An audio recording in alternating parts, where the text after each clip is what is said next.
வந்து ரொம்ப நெருக்கப்படுவான் உலகத்து ஜனங்கள்னால.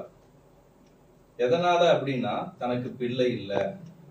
ஆபிரகாம் கூட பிறந்தவங்க இருக்காங்க, அவங்களுக்கு எல்லாத்துக்கும் குழந்தை இருக்கும். ஆனா ஆபிரகாமுக்கு குழந்தை இருக்காது. அப்போ ரொம்ப கஷ்டப்படுவா அப்படி. அப்போ ஆண்டவரை பார்த்து ஆபிரகாம் ரொம்ப கெஞ்சி கேட்பா அப்படி, ஏன் ஆண்டவரு எனக்கு இப்படி அப்படின்னு சொல்லி ஆண்டவர் கெஞ்சி கேட்பா. ஆபிரகாம் கெஞ்சி கேட்பா அப்படி. ஆனா 12ல கர்த்தர் ஆபிரகாமை ஆசீர்வதிக்கிறாரு. 7 ஆசீர்வாதத்தினால அப்படி ஒரு இதுவாக்கி இருக்கிறாரு.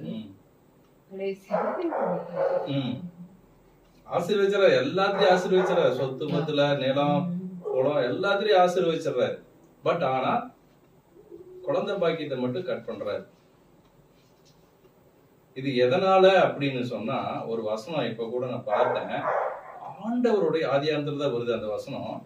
ஆண்டவருடைய வல்லமை விளங்கும்படியாக, அந்த வல்லமை விளங்கித்தான் அவனுக்கு குழந்தை பாக்கியம் கிடைச்சதுங்கிறத அவன் ஊர் ஃபுல்லா சொல்லணும், உலகம் ஃபுல்லா சொல்லணும். அந்த சாட்சிய கர்த்தர் அவனிடத்துல இருந்து எதிர்பார்க்கிறார். அவர் யார்கிட்ட எதிர்பார்க்கிறாரு? அவன் மேல முழு நம்பிக்கை வச்சிருக்கிற, முழு விசுவாசம் வச்சிருக்கிற தன்னுடைய ஆபிரகாம் ஆண்டவர் என்னன்னு சொல்லுவாரு?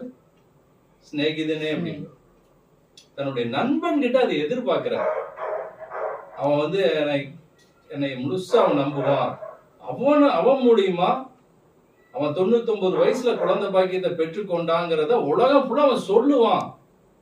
என் நாமம் பிரஸ்தாபப்படும், அதனால நிறைய ஜனங்கள் என்னை ஏற்றுக்கொள்வாங்க அப்படிங்கிற ஒரே நம்பிக்கையில ஆண்டவர் 99 வயசுல அவனுக்கு குழந்தை பாக்கியத்தை கொடுக்கிறாரு. கொடுத்தது மாத்திரமல்ல, இந்த குழந்தைக்கு பிறக்க போற குழந்தைக்கு பேரும் ஆண்டவர் வைக்கிறார். அவரே பேர் வைக்கிறார். நம்ம பேர் வைக்கிறதுக்கு நிறைய பேர்த்த எதிர்பார்ப்போம். தாய் மாமா வருவாங்க, இல்ல ஏதாவது தலைவர்கள் கூப்பிடலாம், இல்லையா, ஏதாவது பெரிய மனுஷங்களை கூப்பிடலாம் அப்படின்னு எல்லாம் நினைப்போம். ஆனா ஆண்டவர் என்ன பண்றாரு? அதுக்குமே அவரே தலைவரா இருந்து பேரை வைக்கிறார். ஈசாக்கு என்று பெயரிடுவாயாக அப்படின்னு சொல்லி ஆண்டவர் பேரை வைக்கிறார். இப்போ ஐயா கிட்ட நான் கேட்டது, நீங்க சரியாக முடியும்னு விசுவாசிக்கிறீங்களான்னு கேட்டேன். நான் உங்களுக்கு நம்பிக்கை இருக்குதான்னு கேட்டேன். எனக்கு சொப்பனம் வந்துச்சு, நான் கண்டிப்பா எந்திரிச்சு நடப்பேன் அப்படின்னு சொல்லி ஐயா சொன்னாரு. அந்த விசுவாசத்தை நீங்க சொல்லல, ஆண்டவரே உங்களுக்குள்ள அதை ஏற்படுத்தி இருக்கிறார். சாதாரணமா எனக்கு நோய் சரியாகுன்னு என்னால சொல்ல முடியாது. ஏன்னா நிறைய தடவை எனக்கு காய்ச்சல் வரும், அடிக்கடி வரும். அப்போ வரும்போது கம்ப்ளீட்டா ஒரு 2 வாரத்துல என்னால ஃபுல் என்னோட பலனை இழந்துருவேன். சளி பிடிச்சிரும், உடம்பு சரியில்லாம போயிரும். அது எச்சா மறுபடியும் என்ன ஆகும்? என்ன டேப்லெட் சாப்பிட்டாலும் சரியாகாது. அப்போ நான் உணர்வேன், கண்டிப்பா என்னால சரியாக முடியாது, எந்த மருந்து மாத்திரையும் வேலை செய்யறது இல்லை, ஸோ டோட்டலி க்ளோஸ் ஆக போகுது அப்படிங்கிற ஃபீலிங்ஸ் எல்லாம் வரும். அப்போ என்னால சொல்ல முடியுமா, நான் கண்டிப்பா இந்த நோயிலிருந்து குணமாவேன், இந்த காய்ச்சல் எனக்கு சரியாகும் சொல்லவே முடியாது. ஏன்னா நம்ம மனசாட்சி தடுக்கும். நீ போய் சொல்ற, நீ உன்னால முடியாத உனக்குள்ள ஃபீல் பண்ணிட்டு இருக்க. ஆனா வெளியே வாயிலிருந்து அந்த வார்த்தை வருதுன்னு மனசாட்சியே குத்தும். ஆனா ஐயா என்ன சொல்றாரு?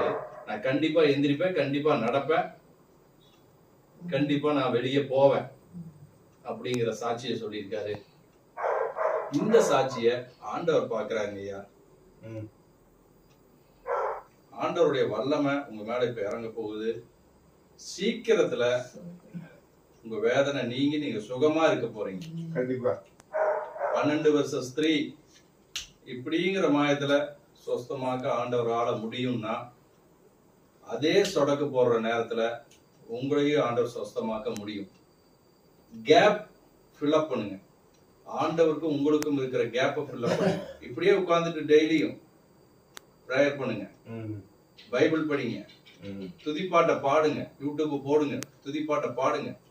ஆண்டவருடைய வல்லமை உங்க மேல இறங்கும். எவ்வளவு சீக்கிரம் நீங்க கியூர் ஆகுறீங்க, எவ்வளவு சீக்கிரம் நீங்க ரெக்கவர் ஆகுறீங்க அப்படிங்கறத நாங்க எல்லாம் பார்க்க போறோம். கண்டிப்பா அது நடக்கத்தான் போகுது. நம்ம ஒரு ப்ரேயர் பண்ணுவோம். பரலோக தந்தையே, பரலோக தந்தையே, பரிசுத்த தெய்வம் நீரே, பல கோடி தேவர்களில் உயர்ந்தவர் உன்னத பரிசுத்த தெய்வம் நீரே. அப்பா தன் கணவனாருக்கு ஒரு தாயாக இருந்து கர்த்தாவே ஸ்தோத்திரம் எல்லா வேலைகளையும் அப்பா செய்து கொண்டு இருக்கிறாங்க. கர்த்தாவே அவங்க இன்னும் அதிகமாய் நீங்க ஆசீர்வதிக்க வேண்டுமா ஜெபிக்கிறப்பா. கர்த்தாவே ஸ்தோத்திரம் அவங்க பலவீனங்கள் எல்லாம் மாறட்டுப்பா. அப்பா ஸ்தோத்திரம்ப்பா. அவங்களுக்கு கர்த்தாவே பரத்திலிருந்து ஒத்தாசி அனுப்புங்கப்பா. என் தகப்பனே வேதமணியாக்காக ஜெபிக்கிறோம். ஒரு வல்லம அவர் மீது இறங்க வேண்டுமா ஜெபிக்கிறோம். ஒரு வல்லம, ஒரு தெய்வீக வல்லம, ஒரு வல்லம அவர் மீது இறங்க வேண்டுமா ஜெபிக்கிறோம்.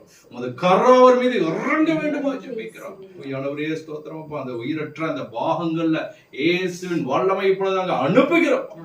இயேசுவின் வல்லமை அந்த லெஃப்ட் சைடு கர்த்தாவே ஸ்தோத்திரம்ப்பா. இடுப்பு பகுதியில அந்த லெஃப்ட் சைடு கர்த்தாவே உடம்பு சரீரத்துல ஆவியானவரே ஸ்தோத்திரம்ப்பா. அந்த வல்லமை நாங்க அனுப்புகிறோம் அப்பா. அது உயிர் பெறுவதாக இயேசுவின் நாமத்தினால் இன்று நாங்க விதைக்கிறோம்ப்பா. இன்று நாங்க அதை விதைக்கிறோம்ப்பா. அது சீக்கிரத்துல ஆவியானவரே துளிர்க்கும் என்று நாங்கள் விசுவாசிக்கிறோம். அதி சீக்கிரத்தில் நீங்கும் இந்த லேசான உபத்திரம் என்று சொன்ன அந்த வார்த்தையின் பிரகாரம் அதி சீக்கிரத்துல நீர் இந்த காரியங்களை செய்ய போற கிருபைகளுக்காக நன்றி சொல்கிறோம். அவருடைய பாவங்கள் சாபங்கள் எல்லாவற்றையும் இயேசுவின் வல்லமையுள்ள நாமத்தினால் எடுத்து போடுங்கப்பா. உங்களது பரிசுத்த ரத்தம் குடும்பத்தை கழுவிட்டு, ஜென்சனை கழுவிட்டு, அவங்க வேதமணியை கழுவிட்டு, கழுவுவதாக. உன்னுடைய பாவங்களை என் முதுகுக்கு பின்னாக எறிந்து விட்டேன் என்று சொன்ன அந்த வார்த்தையின் பிரகாரமாய் நீ செய்தமைக்காய் நன்றி சொல்கிறோம். இனி என்றென்றைக்கும் ஆசீர்வாதம் இந்த வீட்டுல தங்குவதாக இயேசுவின் துதி கன மகிமை எல்லாவற்றையும் உமக்கு ஒருவருக்கே செலுத்துகிறோம். இயேசுவின் நேற்ற நாமத்தில் ஜெபிக்கிறோம் எங்கள் ஜீவன் தந்த நல்ல பிதாவே. ஆமென். ஆமென். அல்லேலூயா.